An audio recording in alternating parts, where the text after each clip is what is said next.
সাধারণ মধ্যবিত্ত যারা হুম। তাদের আওতায় এই ধরনের হাই ভ্যালু হেলথ ইন্স্যুরেন্স আসতে পারে? হাই ভ্যালু হেলথ ইন্স্যুরেন্স করার ক্ষেত্রে হুম। শুরুর তো যেকোনো সময় করা যেতে পারে। কত বয়স পর্যন্ত নেওয়া হয়? ব্লাড প্রেশার থাকে, হাই ব্লাড হুম। প্রেশার হুম। থাকে, হুম। কোলেস্টেরল থাকে, হুম। ইউরিক অ্যাসিড হাই থাকে। হুম। এই ছোট, ছোট জিনিস হুম। যদি খুব বর্ডার লাইন ক্রস করে হুম। থাকে বা ডায়াবেটিক হয়, খুব হুম। সামান্যভাবে হাই থাকে, হুম। এগুলো কিরমভাবে প্রভাব ফেলে? এগুলো হাই ভ্যালু মেডিকেল ইন্স্যুরেন্স সেগুলো কি কভার করে? এবং তার সঙ্গে একটা বিষয় হচ্ছে বিদেশে চিকিৎসার ক্ষেত্রে সুযোগ পাওয়া যায়? খুব বেশি দেরি হলে এই ধরনের হাই ভ্যালু যে হেলথ ইন্স্যুরেন্স কেনা হুম। যায় না বলা হয়। বিভিন্ন জায়গায় আলোচনা হয়। হুম। এই দেরিটা ঠিক কত দেরি?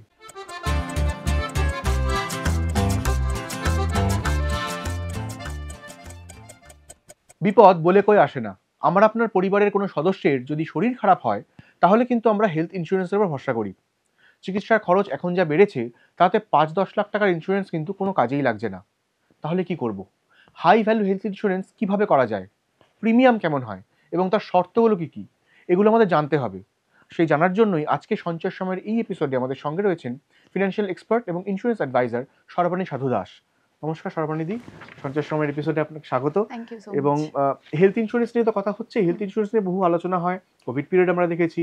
তারপর থেকে আ আলোচনাও বেড়েছে এবং লোকজন করছেও, কিনছেও।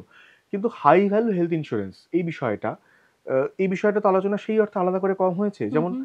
সাধারণ মধ্যবিত্ত কি করবে? ২ লাখ, ৩ লাখ, ৫ লাখ, একদম। একটু টাকা বাড়লে ১০ লাখ পর্যন্ত কভারেজ কিনছে। কিন্তু এখন প্রাইভেট জায়গায় বেসরকারি ক্ষেত্রে বা খুব জটিল কোনো অপারেশন হলে যে খরচা হয়, এই টাকা কিন্তু দুদিনে শেষ হয়ে যায়। তাহলে এর থেকে বেশি কভারেজ কি হয়? করা যায়?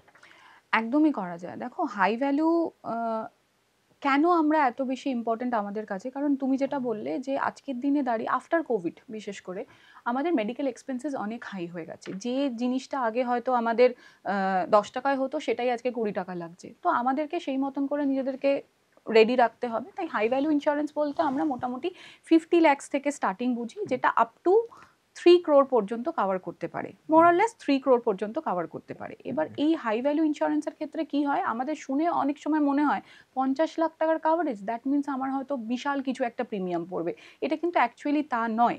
মেডিকেল ইন্সুরেন্স এর ক্ষেত্রে যেভাবে প্রিমিয়ামটা ক্যালকুলেট হয় তাতে কিন্তু কত প্রিমিয়াম আমি নিচ্ছি মানে কত পরিমাণে আমি সাম ইনশিওরড নিচ্ছি সেটার উপরে না। আমার এজ কত, আমি কতটা ফিট অ্যান্ড ফাইন সেটার উপরে ডিপেন্ড করে আমার কতটা প্রিমিয়ামটা প্রিমিয়াম হয়। পড়বে সেটা। হুম। এবার সেক্ষেত্রে ধরা যাক এই ৫-১০ লাখ টাকা বা ২০ লাখ টাকার হুম। যে হুম। হেলথ ইন্স্যুরেন্স হুম। গুলো সাধারণ ক্ষেত্রে হুম। যেগুলো হয়, সেখানে তো ক্যাপিং থাকে। হুম। ধরুন বেড চার্জ, আইসিইউ হুম। চার্জ এরকম। হুম। যখন আমি হাই ভ্যালু হেলথ হুম। ইন্স্যুরেন্স কিনছি, আমার যেহেতু কভারেজটা অনেক বেড়ে যাচ্ছে, তাহলে কি আমি খুব সাধারণ একটা প্রশ্ন, তাহলে কি বেড চার্জ, আইসিইউ চার্জ এর ক্ষেত্রেও ক্যাপিং বেড়ে যায়? কিরকম দেখো সম্ভব? ক্যাপিং বেড়ে যায় ইন দ্য সেন্স তুমি যেকোনো মানে হাই ভ্যালু ইন্সুরেন্স এর ক্ষেত্রে মানে মেডিকেল ইন্সুরেন্স এর ক্ষেত্রে তুমি সিঙ্গেল এসি ডিলাক্স রুম পর্যন্ত ইনবিল্ট পাবে। এবার তারপরে তুমি যদি একটু বাড়াতে চাও তুমি রাইডার অ্যাড করিয়ে নেবে। আর আচ্ছা। যদি ২ কোটি টাকার কাছাকাছি যে সাম ইনসিওরড গুলো থাকে সেখানে তো সুইট রুম পর্যন্ত দেয়। আমার মনে হয় এর বাইরে আর কিছু লাগার দরকার পড়ে উচিত না। না। সেক্ষেত্রে এই কভারেজের এবার যদি কভারেজের কথা আসি যে, হুম। হুম। এই ধরনের ইন্স্যুরেন্স যেগুলো হাই ভ্যালু মেডিকেল ইন্স্যুরেন্স, সেগুলো কি কভার করে? এবং তার সঙ্গে একটা বিষয় হচ্ছে বিদেশে চিকিৎসার ক্ষেত্রে সুযোগ পাওয়া যায়? দেখো বিদেশে চিকিৎসার ক্ষেত্রে আমি লাস্টেরটা থেকে শুরু করছি। বিদেশে চিকিৎসার ক্ষেত্রে সকলে সুযোগ দেয় না। যাদের সাথে ধরো তোমার ফরেন কোম্পানিজ এর টাই আপ রয়েছে, তারা কিছু ক্ষেত্রে সুযোগ সুবিধা দিয়ে থাকে। তাও কিন্তু সেটা এমন নয় যে তুমি এখান থেকে বিদেশে গিয়ে ট্রিটমেন্ট করতে পারবে। হুম। তুমি বিদেশে বেড়াতে গেছো, কোনো রকম তোমার অসুবিধা হয়েছে, ট্রাভেল ইন্সুরেন্স আলাদা হয়। সেটা বাদ দিয়েই আমি তোমাকে বলছি তোমার ইন্ডিয়ান যে পলিসিটা রয়েছে সেইটাই তুমি ওখানে একটা সার্টেন পার্সেন্টেজ মানে ধরো 20-25% পর্যন্ত তুমি ওখানে ফর দ্য টাইম বিং একটা এমার্জেন্সি পিরিয়ড কাটানোর মতন তুমি ব্যবস্থা করতে পারবে। কিন্তু সেটা প্রত্যেকটা কোম্পানির সাথে নয়। এটা হুম, কোম্পানি টু কোম্পানি ভ্যারি করে। হুম, বাট খুব কম কোম্পানি আছে যারা এই সুযোগ সুবিধাটা দেয়। বাট দেয়। ইয়েস আছে। আর যদি দেশের ক্ষেত্রে আমি বলি, হুম। সারা দেশের যেকোনো জায়গায় করা যায় হ্যাঁ, হাই সুবিধা? ভ্যালুর ক্ষেত্রে যেটা হয় সেটাতে তোমার কোনো জোনাল ক্যাপিং জেনারেলি থাকে না। যেহেতু অনেক হাই সাম ইনশিওরড নিয়ে তুমি মানে অলরেডি নিয়ে বসে রয়েছো। তো তোমার মোটামুটি অল ওভার ইন্ডিয়াতে তোমার একই রকম কাজ করবে। তোমার আলাদা কোনো জোনাল কোনো ক্যাপিং থাকে না। বেশ, এখানে আরেকটা জিনিস জানার আছে, যেটা হচ্ছে ইন্স্যুরেন্সের ক্ষেত্রে বহু সময় আমরা প্যাকেজ বা ওপেন বিলিং এ হুম। দুটো শুনতে হুম। পাই। হুম। কোনো ক্ষেত্রে কোনো একটা অপারেশনের জন্য নির্দিষ্ট প্যাকেজ করা হুম। থাকে, যার হুম। মাধ্যমে কোনো স্বাক্ষর হয় হুম। আরকি। হুম। সেক্ষেত্রে এই হাই ভ্যালুর ক্ষেত্রে কি প্যাকেজ না ওপেন বিলিং এর কেস থাকে? না, হাই ভ্যালুর ক্ষেত্রে হচ্ছে কোনো রকম তোমার আজকে তুমি কোথাও ভর্তি হলে হুম, কোনো কিছু কোনো ওটি হবে বা কোনো হুম, কিছু হবে যে প্যাকেজ আছে সেই প্যাকেজ তোমার যতটা কাভারেজ আছে সেখান থেকে তোমার বাদ হয়ে যাবে, আলাদা করে কোনো রকম কোনো কিছু তোমার ওপেন বিলিং এর কোনো কিছু নেই। আসবে না। এবার এটা খুব অন্যদিকে আসে, সেটা হচ্ছে এই 1 কোটি 2 কোটি বা 50 লাখের অ্যামাউন্টটা শুনেই সাধারণ মধ্যবিত্ত ভয় লাগে স্বাভাবিকভাবেই একটা, ভয় হ্যাঁ। লাগবে যে এমনিতেই এত প্রিমিয়াম দিতে হয়, হুম, জিএসটি কমার পরেও তো হুম, প্রিমিয়ামটা খুব একটা হুম, কম নয়, হুম, তাহলে কত বেশি প্রিমিয়াম দিতে হতে পারে। আমি যদি একটা ছোট্ট বলি যে সাধারণ মধ্যবিত্ত যারা, হুম। তাদের আওতায় এই ধরনের হাই ভ্যালু হেলথ ইন্স্যুরেন্স আসতে পারে? একদম আসতে পারে, কি রকম একদম প্রিমিয়াম? পারে। আমি যদি তোমাকে একটা উদাহরণ দিই, যে ধরো এবার তুমি ইন্ডিভিজুয়াল শুনতে চাও না কাপল শুনতে যদি চাও আমি বলো? ইন্ডিভিজুয়াল নিয়ে আলাদা করি। ইন্ডিভিজুয়াল ধরো আমি একটা 35 ইয়ার্স 50 লাখ রুপিজের একটা ধরো পলিসি সে করতে চাইছে, মোর অর লেস 14 থেকে 15,000 টাকা পড়বে বছরে। বছরে হুম। প্রিমিয়াম। আমার মনে হয় এটা বেয়ারেবল, যদি সুস্থ থাকে সে। যদি সুস্থ থাকে। হাই ভ্যালু ইন্স্যুরেন্সের ক্ষেত্রে এটা কিন্তু ভীষণ ইম্পর্টেন্ট একটা জিনিস, হুম। যে তোমাকে ফিট অ্যান্ড ফাইন থাকতে হবে। তার কারণ কোম্পানি যখন তোমাকে, দেখো প্রত্যেকেই ব্যবসা করতে আসে, সে তো কখনোই অন্য এরকম বলবে না যে আমি আজকে যে টাকাটার অ্যামাউন্টের কোনো পলিসি হুম। করাচ্ছি কালকেই সে ভর্তি হয়ে যাবে, এটা তো কোম্পানি পলিসি হতে পারে না। তো তোমার প্রথম শর্ত হচ্ছে তোমাকে একদম ফিট অ্যান্ড ফাইন হতে হবে। এবার তারপরেও যখনই হাই ভ্যালু ইন্স্যুরেন্স, তোমার কাছে আন্ডাররাইটারের কল আসবে, তোমার কি কি মেডিকেল কন্ডিশনস আছে সেগুলোর উপরে তারা একটা দেখে নেবে ওভারঅল যে সবকিছু ঠিকঠাক আছে কিনা, তারপরেই তুমি পাবে। আদারওয়াইজ কিন্তু হয়তো ওই পার্টিকুলার প্ল্যানটা তুমি পাবে না, অন্য প্ল্যানটা তুমি পাবে। তো এটা সবসময় মাথায় রাখতে হবে, যতক্ষণ তুমি ফিট অ্যান্ড ফাইন আছো তার মধ্যেই কিন্তু তোমার এই হাই ভ্যালু সাম ইনশিওর্ডের মেডিকেল ইন্স্যুরেন্সটা করিয়ে ফেলাটা সব থেকে বুদ্ধিমানের কাজ। আচ্ছা, এখানে যেহেতু প্রিমিয়াম নিয়ে আলোচনা হচ্ছে বা প্রচুর, এখানে আরেকটা বিষয় আসবে, সেটা হচ্ছে যে যারা সুস্থ, মানে অনেকেরই তখন ব্লাড প্রেশার থাকে, হাই ব্লাড প্রেশার থাকে, কোলেস্টেরল থাকে, ইউরিক অ্যাসিড হাই থাকে। এই ছোট ছোট জিনিস যদি খুব বর্ডার লাইন ক্রস করে থাকে বা ডায়াবেটিক হয়, খুব সামান্যভাবে হাই থাকে, এগুলো কিরম ভাবে প্রভাব ফেলে প্রিমিয়ামের দেখো ক্ষেত্রে? দুটো জিনিস প্রভাব ফেলে, তাও আবার বলছি যে পুরোটাই তোমার কোম্পানি টু কোম্পানি ডিপেন্ড করে। কেস কিছু কেস কিছু টু হ্যাঁ case. Case to case plus company to company. কিছু কোম্পানির প্রি বিল্ড কিছু পলিসি থাকে যেগুলোর ভিতরে এই জিনিসগুলো আগে থেকে কভার করা, যে আজকে একটা মানুষ, আজকের দিনে আমরা যা লাইফস্টাইলে অভ্যস্ত, তাতে আমার অন্তত পক্ষে সুগার আর প্রেশারটা তো হয়েই যাবে, ঠিক আছে? এটা লাইফস্টাইল ডিসঅর্ডার তো সকলেরই ধরো হয়ে যাচ্ছে, তো এইগুলো সুগার প্রেশার অ্যাস্তমার কিছু সমস্যা, এই জাতীয় জিনিসগুলো ইনবিল্ট কাভার থাকে, তার জন্য এক্সট্রা কোনো চার্জেস দিতে হয় না। কিছু কিছু কোম্পানিতে আবার এক্সট্রা চার্জেসও দিতে হয়। এবার সেক্ষেত্রে আমার মনে হয় মেডিকেল ইন্স্যুরেন্সের ক্ষেত্রে তোমার যদি সামান্যতম কোনো অসুবিধা থাকে, আমার মনে হয় সেটা তুমি যদি জেনে থাকো আগে থেকে, সেটা তোমার ডিক্লেয়ার করে দেওয়াটা সব থেকে মানে বড় জিনিস। কারণ বিনা ডিক্লারেশনে কি হয় না, আজকে তুমি এখানে ডিক্লেয়ার করছো না, ইন ফিউচার যখন তুমি হসপিটালাইজড হবে তখন তো তুমি ডাক্তারকে বলবে, ধরো তুমি আজকে 2 বছর ধরে একটা খুব কম পাওয়ারের প্রেশারের ওষুধ খাচ্ছ, বাট তুমি যখন মেডিকেল ইন্স্যুরেন্সটা করছো তুমি সেটা স্কিপ করে যাচ্ছ, তুমি বলছো না যে এত কম পাওয়ারের বেকার, আমার বলার দরকার নেই, তুমি সেটা বললে না। বাট এবার 2 বছরের মধ্যে ধরো তোমার একটা হসপিটালাইজেশন হলো, ডাক্তারকে তো বলবে, ডাক্তার তো তখন লিখবেন, বাট তুমি তখন কি হবে, এই রিলেটেড যদি তোমার কোনো ক্লেম হয় তখন তুমি সেটা পাবে না, বিকজ তুমি কোম্পানির সাথে এটা মিথ্যে কথা বলে তুমি বেশ। করেছো। তো যত যাই হচ্ছে, তোমার যদি জানা কোনো বিষয় হয়, আমার সুগার আছে, প্রেশার আছে, থাইরয়েড আছে, যাই আছে, তুমি সেটা ডিক্লেয়ার করে দাও।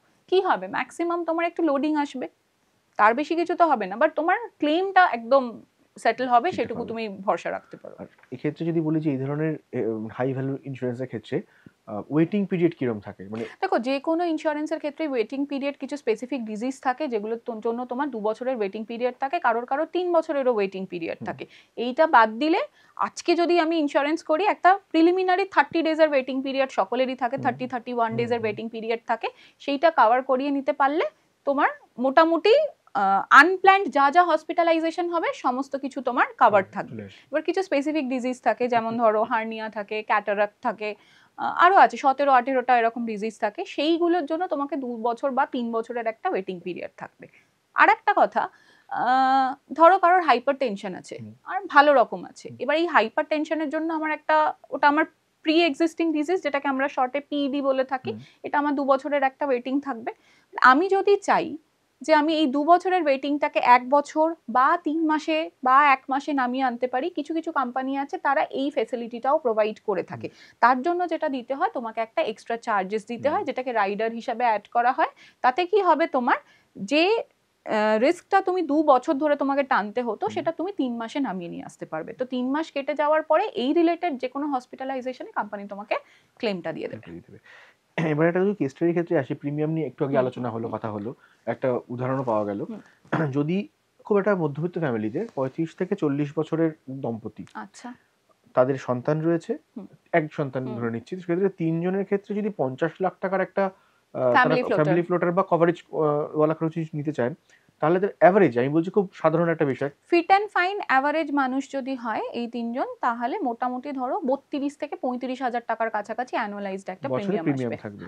সেক্ষেত্রে তার মানে যার বয়স বেশি হুম। ফ্যামিলিতে তার মতো তার ক্যালকুলেট ফ্যামিলি ফ্লোটারের নিয়মই হচ্ছে, যদি আমার 3 জন বা 4 জন যাই হোক না কেন, যার বয়স সব থেকে বেশি তার মতন করে হিসাব করা হয়। আর যদি ফ্যামিলি ফ্লোটারের কথা হচ্ছে, এছাড়া তো মাল্টি ইন্ডিভিজুয়াল একটা কথা শোনা হ্যাঁ, যায়, এটা বিষয়টা কি? খুব রেয়ার আলোচনা হয়, বাট ফ্যামিলি ফ্লোটারটা আমরা সব থেকে বেশি জানি। মাল্টি ইন্ডিভিজুয়ালটাও কিন্তু একটা বড় আলোচনার বিষয়। তার কারণ হচ্ছে ফ্যামিলি ফ্লোটারের ক্ষেত্রে হচ্ছে সবসময় যে সব থেকে সিনিয়র পার্সন, মানে বয়সের দিক থেকে তার এজ অনুযায়ী আমাদের ক্যালকুলেট করতে হচ্ছে। বাট যদি মাল্টি ইন্ডিভিজুয়ালে যাই, তাহলে একটা 3 জনের বয়সের একটা গড় বার করা হয়, অ্যাভারেজ বার করা হয়, সেটার উপরে আমার ক্যালকুলেশনটা আসে। এতে প্লাস পয়েন্ট হচ্ছে, ধরো দুজন বড় মানে একটু একটু এজেড পার্সন, তাদের সাথে একজন ধরো অ্যাডাল্টই সন্তান রয়েছেন, ধরো 20 বছর 21 বছর, আর বাবা মার বয়স ধরো 50 বছর 52 বছর, তাহলে কি হবে, যদি ফ্যামিলি ফ্লোটারে যাই আমার কিন্তু প্রিমিয়াম অনেক বেশি আসবে, যেহেতু বাবা মার বয়স অনেক বেশি। আর সেক্ষেত্রেই তুমি যদি মাল্টি ইন্ডিভিজুয়ালে যাও, আমার মনে হয় সেক্ষেত্রে কিছুটা হলেও কম আসবে।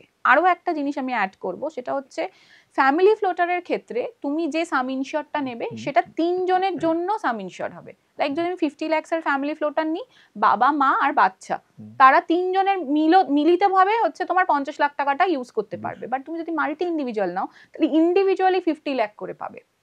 প্রিমিয়াম তো বাড়তে পারে। প্রিমিয়াম বাড়তেও পারে, আবার ওই যে বললাম, যদি অ্যাভারেজ করে দেখা যায় যে বয়সটা তোমার কম আসছে ইয়ে ফ্যামিলি ফ্লোটারের থেকে, তাহলে কমও আসতে পারে মাল্টি ইন্ডিভিজুয়ালে। সেটা কখনোই মানে আমি তোমাকে এভাবে বলতে পারবো না, সিস্টেমে যখন ফেলবে তখন কিন্তু সিস্টেম এটা ক্যালকুলেট করে বলে দেবে। এবার কেউ যদি কিনতে চান, তার নিজে থেকে বলা উচিত যে ফ্যামিলি ফ্লোটার নেবো না মাল্টি ইন্ডিভিজুয়াল নেবো? দেখো, সেটা তো অ্যাডভাইজার গাইড করবেন, তুমি তোমার প্রয়োজনটা বলবে জেনারেলি। এবার আমরা যখন গাইড করে থাকি, আমরা জেনারেলি একটা ফ্যামিলির ওই ইভ্যালুয়েশনটা করেই নিই যে এদের ফ্যামিলি ফ্লোটারে গেলে বেটার হবে নাকি মাল্টি ইন্ডিভিজুয়ালে গেলে বেটার হবে। এখানে একটা ছোট প্রশ্ন আছে, অনেক সময় বলা হয় না যে কোনো ফ্যামিলিতে বয়স্ক বাবা মা রয়েছেন, হাজবেন্ড ওয়াইফ রয়েছে, তার বাচ্চা রয়েছে, ধরা যাক এরকম ক্ষেত্রে তো বাবা মার যে তার বয়স 60-এর উপরে রয়েছে, ফলে যদি ফ্যামিলি ফ্লোটার করা হয় সবাইকে নিয়ে অনেক বেশি হয়ে যাবে। সেক্ষেত্রে বলা হয় যে বাবা মা বয়স্ক থাকলে তাকে আলাদা করে দেওয়া হোক আর ফ্যামিলিটা আলাদা করে দেওয়া হোক। যদি মাল্টি ইন্ডিভিজুয়ালকে নিতে চায়, সেক্ষেত্রে কি এরকম যদি বিভিন্ন বয়সের সদস্য থাকেন পরিবারে, এই সুবিধাটা কি করা উচিত? দেখো, মাল্টি ইন্ডিভিজুয়াল বলো বা যাই বলো, আমার মনে হয় যদি 60 অ্যান্ড অ্যাবভ কোনো মানে কি বলবো মেম্বার বাড়িতে থেকে থাকে, তাহলে আমার মনে হয় তাদের সিনিয়র সিটিজেনের প্ল্যান করানোটাই সব থেকে বেশি ভালো। কারণ হচ্ছে আমাদের যে শুধুমাত্র ইন্ডিভিজুয়াল বা ফ্যামিলি ফ্লোটার পলিসি আছে তা নয়, যে কোনো মানে হেলথ ইন্স্যুরেন্সের ক্ষেত্রে সিনিয়র সিটিজেনদের জন্য একদম আলাদা ক্রাফটেড কিছু পলিসি সকল কোম্পানিরই থাকে। কেন, তুমি যখনই 60 তোমার হবে, তোমার শরীরে নানাবিধ অসুখ বিসুখ আসবে, সেই প্রোডাক্টগুলো ডিজাইনই করা হয় ওই ধরনের অসুখ বিসুখগুলোর কথা মাথায় রেখে, আর প্রিমিয়ামটাও ওইভাবেই ক্যালকুলেট করা থাকে। তাই মানে যেই হোক না কেন, আমার মনে হয় 60+ কারোর সাথে ফ্যামিলি ফ্লোটারে না গিয়ে, যদি বাবা মা থাকে তাহলে বাবা মার আলাদা একটা ফ্যামিলি ফ্লোটার, আর তোমাদের মানে যে আরেকজন আছে ফ্যামিলি মেম্বার তাদের একটা আলাদা ফ্যামিলি ফ্লোটার, এইভাবেই করানো উচিত। আর যদি শুধু বাবা বা শুধু মা থাকেন, তাহলে ইন্ডিভিজুয়ালি ওনার একটা আলাদা সিনিয়র সিটিজেন প্ল্যান করে দেওয়া ভালো। এখানে একটা বিষয় আছে, অনেক সময় দেখা যায় না যে অনেক দেরি করে হলে বয়স বেড়ে গেল বাবা মার, এমন বয়স হয়ে গেল যে আলাদা করে আর নতুন করে হেলথ ইন্স্যুরেন্স কেনা যায় না। সেক্ষেত্রে যেহেতু হাই ভ্যালু নিয়ে কথা হচ্ছে, হাই ভ্যালু হেলথ ইন্স্যুরেন্স করার ক্ষেত্রে শুরুর তো যে কোনো সময় করা যেতে পারে, কত বয়স পর্যন্ত নেওয়া হয়? দেখো, এখন সকল খুব কম্পিটিশন মার্কেট, প্লাস হচ্ছে ডে টু ডে সবকিছুরই পরিবর্তন হচ্ছে। আগে যেমন কি 75-70 এই রকমের পরে আর ইন্স্যুরেন্স দেওয়া হতো না, এখন কিছু কিছু কোম্পানি আছে যারা 90-95 পর্যন্তও দিচ্ছে। তো ডিপেন্ডস তুমি কোন ইন্স্যুরেন্স কোম্পানির কাছে এই জিনিসগুলো অ্যাপ্রোচ করবে। তো অপশন আছে, বাট হাই ভ্যালুর ক্ষেত্রে আবারও তোমাকে বললাম, হাই ভ্যালু সবসময় ফিট অ্যান্ড ফাইন যারা, তাদের ক্ষেত্রেই অ্যাপ্লিকেবল। যদি শরীরে নানাবিধ অসুখ বিসুখ বাসা বাঁধে, তাহলে কিন্তু হাই ভ্যালু হবে না, সেটাই ধরে চলা ভালো। আর পুরোটাই ডিপেন্ড করবে আন্ডার রাইটার কিরকম কি বলবেন, তিনি যেটা সিদ্ধান্ত নেবেন সেটাই হবে। সেক্ষেত্রে একটা ছোট্ট জিনিস জিজ্ঞেস করি, যখন এই আলোচনাটা এলোই, যে অনেক সময় দেখা যায় না এখন যেহেতু লাইফস্টাইল এরকম রয়েছে, অনেকের 40s-এই অনেক সময় নানা রকম সমস্যা এসে যায়, কার্ডিয়াক সমস্যা আসে, নিউরো সমস্যা আসে। ধরা যাক কারো কার্ডিয়াক সমস্যা এসছে, তার একটা এনজিওগ্রাম হয়েছে বা এনজিওপ্লাস্টি হয়েছে, এগুলো খুব আকছার দেখা যায় এখন, 40-এর দোরগোড়ায় বয়স। সেই মহিলা বা পুরুষ তিনি যদি চান, তার অলরেডি একবার হয়ে গেছে কিন্তু এখন তিনি স্টেবল রয়েছেন, ডাক্তাররা বলেছে, তিনি কি হাই ভ্যালু নিতে পারেন? মানে কোনো সার্জারি হয়ে গেলেই নিতে পারবেন হাই ভ্যালু? শুধুমাত্র অপারেশন নয়, অন্য অনেক রোগ তো থাকে, সেটা হাই থাইরয়েড থাকতে পারে, কোলেস্টেরল থাকতে পারে, আনুষঙ্গিক অনেক সমস্যা থাকতে পারে। সেক্ষেত্রে কোনো কিছু কি বারণ রয়েছে স্পেসিফিক কিছু? বারণ হচ্ছে ইন দ্য সেন্স, দেখো তোমার যদি কোনো ওটি অলরেডি হয়ে গিয়ে থাকে বা তোমার কোনো মেডিকেশন যাই চলবে, পুরোটাই ডিপেন্ড করবে তোমার আন্ডার রাইটার। এক একটা কোম্পানির আন্ডার রাইটারের এক এক রকমের তোমার কি বলবো স্পেসিফিকেশনস হয়, তিনি সেরকম প্রশ্ন করেন। তো আন্ডার রাইটারকে তোমাকে বলতে হবে, প্রথমে তুমি যখন পলিসি লগ ইন হবে তোমার পুরো ডিটেলসগুলো দেওয়া হবে, যে এই আমার এই ওটি হয়েছে, আমি এই এই ওষুধ খাই। তারপরে ওরা যদি ওখান থেকে ভাবে যে একবার আমি ক্লায়েন্টের সাথে কথা বলবো, তারা ফোন করবে, ফোনের মাধ্যমে তারা কথা বলবে। সেই ফোন কলসের পরেও তাদের যদি মনে হয় যে একটা মেডিকেল চেক আপ করা দরকার, সেই মেডিকেল চেক আপটাও কিন্তু হয়, যেটা কোম্পানি নিজের টাকাতেই করে, সেটা টাকা আমাদেরকে বের করতে হয় না। সবকিছু করানোর পর যদি মনে হয় যে না, he or she is eligible for that plan, তবেই তাকে দেওয়া হবে। আদারওয়াইজ একটা কাউন্টার অফার করা হবে যে আপনাকে আমরা এই পলিসিটা দিতে পারছি না, এটার বদলে আপনার জন্য কিউরেটেড একটা প্ল্যান আমরা করে দিচ্ছি। বা সেটা হাই ভ্যালু হবে কি হবে না সেটা ওই সময়ই ধরা যাবে, ওই ক্যালকুলেশনে বোঝা যাবে। এখানে একটা ছোট জিনিস ওটির কথা বলা হলো, অনেক সময় দেখা যায় না ডাক্তাররা জিজ্ঞেস করে যে আপনার ওটি হয়েছে কিনা, সেক্ষেত্রে অনেক মহিলা যাদের সিজারিয়ান সেকশন হয় তাদের তো ওটির মধ্যে ধরা হয়। যদি কোনো মহিলা সিজারিয়ান সেকশন হয় তারপরে যেহেতু ওটা ওটির মধ্যে ধরা হচ্ছে, তার ক্ষেত্রে হাই ভ্যালু করতে কোনো সমস্যা? কোনো অসুবিধা নেই, বিকজ মেডিক্লেমের ক্ষেত্রে প্রেগনেন্সিটাকে অসুখের ভিতরে ধরা হয় না, দো ইটস ওটি, কিন্তু এটাকে অসুখের ভিতরে ধরা হয় না। তো ওই প্রেগনেন্সিটা একদম আলাদা একটা সেগমেন্টে পড়ে। আমার মানে এই পয়েন্টটা খুব ইম্পর্টেন্ট পয়েন্ট, যেহেতু আলোচনার ক্ষেত্রে যেহেতু ওটির কথাটা শুনেই মাথায় এই জিনিসগুলো আসে, এবং অনেক জায়গাতেই ওটি হয়েছে কিনা জিজ্ঞেস করলে মেডিকেল হিস্ট্রিতে এটা জিজ্ঞেস করা হয় এবং সেটা লেখা হয় আলাদা করে। বেশ, এই বিষয়টা হলো। এবং আরেকটা বেশি জিজ্ঞেস করব, আমি তোমাকে এই প্রেগন্যান্সি রিলেটেড আরেকটা ইনফরমেশন দেব, সেটা হচ্ছে আমরা সবসময় মনে করি যারা ধরো আনম্যারিড বা জাস্ট বিয়ে করবে ভাবছে, ইস্যু নেওয়ার সময় তারা সব মাঝে মাঝে বলে যে আচ্ছা প্রেগনেন্সিটা কভার করলে হতো না, প্রেগনেন্সির টাকাটা কেন কভার হয় না? তো প্রেগনেন্সির টাকাও কিন্তু কভার হয় আজকাল, ঠিক আছে? 1 লাখ টাকা পর্যন্ত একটা মোটামুটি ক্যাপিং থাকে, তুমি 1 লাখ টাকা পর্যন্ত একটা নিতে পারো, কিন্তু তার জন্য প্রিমিয়ামটা অনেক বেশি দিতে হয়। যেটা এটা কারণ হচ্ছে কি, আমরা মেডিক্লেমে কি কভার করি? রিস্ক কভার করি, কোনো রকম আনসার্টেনিটি কভার করি, বাট এটা তো আমি জানি হবে, সেক্ষেত্রে আমার প্রিমিয়ামটা নর্মালের থেকে একটু বেশি পড়বে। প্লাস এখনো পর্যন্ত ভারতবর্ষে কোনোদিন কোনো পুরুষ মানুষ প্রেগনেন্সি কাভারের প্ল্যান নিতে পারতো না। এখন একটা বেসরকারি কোম্পানি আছে যারা একটা আনম্যারিড সিঙ্গেল ছেলেও প্রেগনেন্সি কাভার করা একটা পলিসি নিতে পারে। তাহলে কি হবে, সে ধরো 3 বছর বা 3 বছরের একটা ওয়েটিং পিরিয়ড থাকে এই ক্ষেত্রে, 3 বছর পরে সে বিয়ে করবে ভাবছে, এবার সে 3 বছর আগে পলিসিটা কিনলো, 3 বছরের ওয়েটিং পিরিয়ড হয়ে গেল, 3 বছর পরে the moment he got married, তার যে ওয়াইফ হবে সে যখন এই পলিসিটাতে ইনক্লুড হয়ে যাবে, সে কিন্তু ডে 1 থেকেই প্রেগন্যান্সির জন্য এলিজিবল থাকবে। নতুন ধরনের এটা নতুন ধরনের এটা একটা করা হয়েছে। এবার যদি আমি কথা বলি যে খুব বেশি দেরি হলে এই ধরনের হাই ভ্যালু যে হেলথ ইন্স্যুরেন্স কেনা যায় না বলা হয়, বিভিন্ন জায়গায় আলোচনা হয়, এই দেরিটা ঠিক কত দেরি বয়সের ভিত্তিতে? দেখো বয়সের ভিত্তিতে আজকাল তুমি যেরকম একটু আগেই বললে না যে এখন 35 বছরও মানুষের হার্ট অ্যাটাক হচ্ছে, 40-এও হচ্ছে, আমার মনে হয় যে 20-22 বছর 25 বছর, বা সেক্ষেত্রে ধরতে গেলে জীবনের প্রথম উপার্জন তুমি যে সময়টা থেকে শুরু করবে, যেরকম আমরা ছোট্ট করে ইনভেস্টমেন্ট নিয়ে কথা বলি, সেরকম ভাবে আমার মনে হয় সবার আগে ওই সময় থেকেই তোমার একটা হেলথ ইন্স্যুরেন্সও করে রাখা ভালো। একদম, তার কারণ হচ্ছে কোনো ইনভেস্টমেন্টই কাজ করবে না যদি না তোমার হেলথ ইন্স্যুরেন্সটা থাকে। তুমি যাই জমাবে, হট করে তোমার কিছু একটা হলে সেই টাকাটা তোমার বেরিয়ে যাবে। তাই ওই সময়, আর ওই সময়টা আমরা ফিট অ্যান্ড ফাইন থাকি ইন জেনারেল, শরীরে কোনো অসুখ বিসুখ থাকে না। তাহলে কি হবে, আমার অনেকটা সময় আমি পাবো যে নো ক্লেম, নানা রকম বোনাস অ্যাড হবে, অনেক অনেক কিছু থাকে, মানে এটা হচ্ছে প্লাস পয়েন্ট একদম আর্লি এই ডিসিশনটা নেওয়ার জন্য। মানে ইনভেস্টমেন্টের ক্ষেত্রে যত আগে শুরু করে তত ভালো যখন বলা হয়, সবের ক্ষেত্রে যত আগে শুরু, একদম একদম। এই যে নো ক্লেম বোনাসের কথা এলো, নো ক্লেম বোনাসের জিনিসটা ঠিক কি? কার ইন্স্যুরেন্সের ক্ষেত্রে বা অন্য ক্ষেত্রে তো আলাদা হয়, হেলথ ইন্স্যুরেন্সের হিসাবটা একটু আলাদা হয়, এনসিবির হিসেব কি ঠিক কি এবং কি সুবিধা পাওয়া যায় আগে থেকে শুরু করলে? হ্যাঁ, নো ক্লেম বোনাস মানে হচ্ছে যে আজকে এই বছর আমি ধরো একটা মেডিক্লেম পারচেস করলাম, আমার যদি এই সারা বছরে কোনো রকম কোনো ক্লেম না হয়, নেক্সট যে আমার রিনিউয়ালটা হবে সেখানে আমার একটা পার্সেন্টেজ অ্যাড হয়, মানে সেটা কেউ 15% দিচ্ছে, কেউ 50% দিচ্ছে, কেউ 100% দিচ্ছে, কেউ কেউ আবার 700% দিচ্ছে, ডিপেন্ডস। হ্যাঁ, এবার কোম্পানি টু কোম্পানি ভ্যারি করে। সেটা হচ্ছে নো ক্লেম, মানে আমার কোনো ক্লেম হবে না, তার বদলে কোম্পানি আমাকে একটা লয়্যালটি দিচ্ছে, ঠিক আছে? এবার কেন এটা আগে করা ভালো। তার কারণ হচ্ছে ধরো তুমি লাস্ট 10 বছর ধরে, আমি আমার এক্সাম্পল দিয়ে বলছি, আমার প্রথম হেলথ ইন্স্যুরেন্স করানো হয়েছিল 2014, আজকে 2025, আমার একটাও ক্লেম হয়নি। তাহলে আমার অনেকটা বেশি, মানে আজকে যদি আমি 10 লাখ টাকার একটা কোনো কিছু করিয়ে ছিলাম ওই সময়, সেটা আজকে গিয়ে হয়তো 30 লাখ টাকায় দাঁড়িয়েছে। আমি 30 লাখ টাকার কাভারেজ পাচ্ছি, বাট মোরাললেস আমি কিন্তু 10 লাখ টাকার প্রিমিয়ামই দিচ্ছি। এটা 1 নম্বর কথা। 2 নম্বর কথা হচ্ছে প্রত্যেকটা কোম্পানি 5 বছর 7 বছর পর থেকে একটা লয়্যালটি বোনাস দিতে শুরু করে। সেই লয়্যালটি বোনাসটা কি আমরা সকলেই জানি, বা আমি আরেকবার বলেও দিচ্ছি, সেটা হচ্ছে IRDA নর্মস অনুযায়ী একটা এজ ব্র্যাকেটের পর থেকে না আমাদের প্রিমিয়ামগুলো হাই হতে থাকে। কারণ কারোর 20 বছর বয়স, তার যা মেডিকেল প্রবলেম হতে পারে, কারোর 40 বছর, জেনারেলি তার বেশি হওয়ার কথা। আমি জেনারেল একটা এক্সাম্পল দিচ্ছি। এবার অনেক সময় 20 বছরেরও প্রবলেম হতে পারে, বাট আমি জেনারেল এক্সাম্পল দিচ্ছি।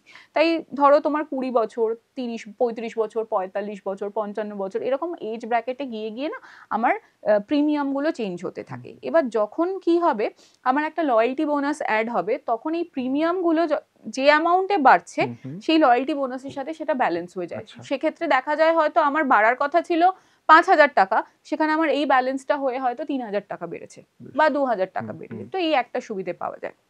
আর একটা জিনিস হচ্ছে নো ক্লেম বোনাস, তো আমরা সকলে আলোচনা করি। আরো একটা বোনাস এখন added, that is guaranteed bonus. Guaranteed bonus মানে হচ্ছে আমার ক্লেম হোক বা না হোক, কোম্পানি, কিছু কিছু কোম্পানি আছে, এটাও সব কোম্পানি গ্যারান্টেড বোনাস দেয় না, আমাকে ধরো 10% বা 15% প্রত্যেক বছর অ্যাড করবে, আর সেটা এন নাম্বার অফ টাইমের জন্য। আমি যদি 50 বছর ধরে এই পলিসিটা কন্টিনিউ করি, তো 50 বছর ধরেই সে আমাকে এই গ্যারান্টেড বোনাসটা দিতে থাকবে। আগে এই হাই ভ্যালু সাম ইনসিওরের ক্ষেত্রে যেটা হচ্ছিল, সেটা হচ্ছে তোমার কোনো বোনাস থাকতো না। যেহেতু এটা এত হাই সাম ইনসিওর্ড, আর তাও একটা খুব রিজনেবল প্রাইসে কোম্পানিগুলো দিচ্ছিল, তাই তারা বোনাসটা প্রোভাইড করতো না। বাট এখন কি হয়েছে, ডিমান্ডও বেড়েছে, প্লাস হচ্ছে নো ক্লেমের কোনো জায়গা নেই, মানুষের ভেতরেও একটা সেই নিয়ে ক্ষোভ তৈরি হচ্ছিল। তো তারপরে ওটাকে আবার মডিফাই করে সেগুলোকে আবার তোমার নো ক্লেম বোনাসেও অ্যাড করা হয়েছে। তো এখন নো ক্লেম বোনাসের সাথে সাথে গ্যারান্টেড বোনাসও ওরা দিচ্ছে, যে 50 লাখ টাকা নাও, 1 কোটি টাকা নাও, যাই নাও না কেন, আজকে তোমার ক্লেম হোক বা না হোক, বছর বছর তুমি 10 বা 15% করে, এটা depending on the company policy, তুমি কিন্তু সেই ধরনের মানে বোনাসটা পেতে থাকবে। তো তাহলে দেখা গেল তোমার 50 লাখ টাকা 10 বছর পরে গিয়ে বা 5 বছর পরে গিয়ে সেটা তোমার 1 কোটি টাকা দাঁড়িয়ে গেল, মানে কভারেজটা বেড়ে গেল।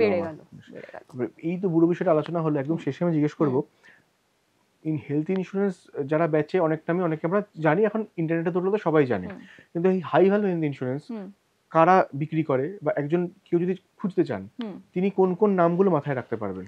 দেখো, আমাদের ক্ষেত্রে এই মুহূর্তে ভারতবর্ষে 5টা মতন তোমার বেসরকারি বা স্ট্যান্ডঅ্যালোন কোম্পানিজ যারা আমরা বলি, 4টে PSU, আর 10-12টা মতন তোমার জেনারেল ইন্স্যুরেন্স কোম্পানিজ আছে। ঠিক আছে, তার মধ্যে যদি আমরা বলি, আমরা মানিপাল সিগনার নাম বলতে পারি, কেয়ার হেলথ ইন্স্যুরেন্সের কথা বলতে পারি, নিভা বুপার কথা বলতে পারি। এগুলো আমার এই মুহূর্তে মাথায় আসছে। এইগুলো মোটামুটি আমরা সচরাচর দেখি যে হাই ভ্যালু হেলথ ইন্স্যুরেন্স করিয়ে থাকে। আরও অনেকেই হয়তো করায়, আমি বলবো একবার সেটা গো থ্রু করে নিতে, যে কারা কারা করায়। গুগলে গেলেও সার্চ করলে পাওয়া যাবে। যারা যারা করায় তাদের প্রত্যেকেরই মোরাললেস একই ফিচার আছে। তোমাকে শুধু নিজের যেটা কম্প্যাটিবিলিটি আছে সেটার উপরে বিচার করে ইন্স্যুরেন্সটা পারচেজ করতে হবে। আর একটা বিষয় হচ্ছে যে একদম শেষে জিজ্ঞেস করবো, যে এই যেহেতু প্রিমিয়ামটা বছরে একবার দিতে হয়, এটা তো ভাগ করে দেওয়া যায় না, বছরে একবারে দিতে হয়, যেহেতু ফিনান্সিয়াল এক্সপার্টও অবশ্য তুমি, সেই জন্য জিজ্ঞেস করবো যে যারা মনে করছে ধরা যাক তাকে 30,000 40,000 টাকা বছরের প্রিমিয়াম দিতে হবে ফ্যামিলির জন্য, সেক্ষেত্রে এই টাকাটা তো হঠাৎ করে আমরা জমাই না, এইটা জমানোর জন্য, এবং এটাকে আমরা এফডিও করবো না, এই টাকা জমাতে গিয়ে অন্য কিছু রাখবো না, এটা জমানোর জন্য সবথেকে বেস্ট পলিসি কি হতে পারে, এক লাইনে যদি বলো? লিকুইড ফান্ডে একটা SIP করে দাও। প্রথমবারটা তোমার প্রবলেম হবে, এই বছরটা ধরো আমি পারচেস করছি, এই বছরটা আমার অসুবিধা হবে, ঠিক আমি নেক্সট মান্থ থেকে যেটা করব, একটা 1 বছরের টেনিয়রে লিকুইড ফান্ডে। কেন লিকুইড ফান্ড বললাম? বিকজ ওটাতে ভোলাটিলিটি নেই, মার্কেটের সাথে লিঙ্কড না, তোমাকে যেহেতু প্রত্যেক বছর উইথড্র করতে হবে, তুমি লিকুইডে একটা SIP চালিয়ে দাও। ধরো তোমার যদি বছরে 15,000 টাকা হয়, তুমি 1,500 টাকা করে বা 1,200 টাকা 1,500 টাকা করে একটা SIP করে দাও, পরের বছর ওখান থেকে উইথড্র করো প্রত্যেক বছর। তাহলে কি হবে, লিকুইডের মোটামুটি যা পার্সেন্টেজ আছে সেই পার্সেন্টেজটাও তোমার আসলো, সাথে সাথে তোমার এই প্রিমিয়ামটাও উইথড্রল হয়ে গেল। থ্যাংক ইউ একটা হোলিস্টিক জিনিস দেখার জন্য।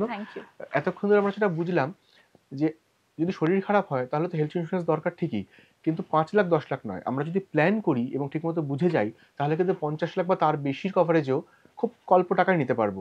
তার জন্য আমাদের পড়াশোনা করতে হবে, খেয়াল রাখতে হবে এবং অবশ্যই সুস্থ থাকতে হবে। দেখতে থাকুন সঞ্চয়ের সময় @এই সময় অনলাইন।